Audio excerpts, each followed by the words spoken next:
Ուրալներով եթե դուք զորք տեղափոխեցիք, իմացեք, որ զորքի կորստի մեղադրանքով դատվելու եք։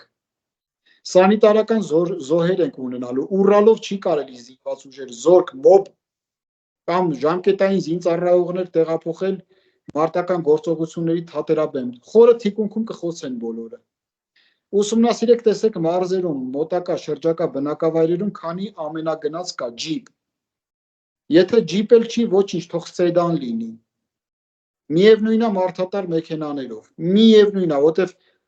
4 հոգի կտեղափոխի մարդատար մեքենան, Աստված միասցե ամեն խոցումից 4 հոգի կզոհվի, ոչ թե 20 հոգի, 25 հոգի, 30 հոգի։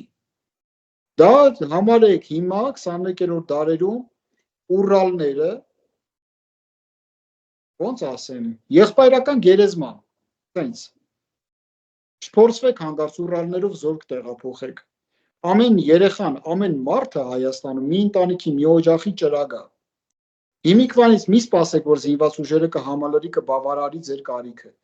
Մարզերում, բնակավայրերում տեսեք քանի ջիպ կա, քանի սեդան կա, որ դուք կարողանաք իմանալ, քանի մեքենա կկարողանաք հավաքագրել, բնակչությունը կտրամադրի, վստահ եմ, որ կարողանանք զորքը զինված ուժերը տեղափոխել 100 պատշաճի։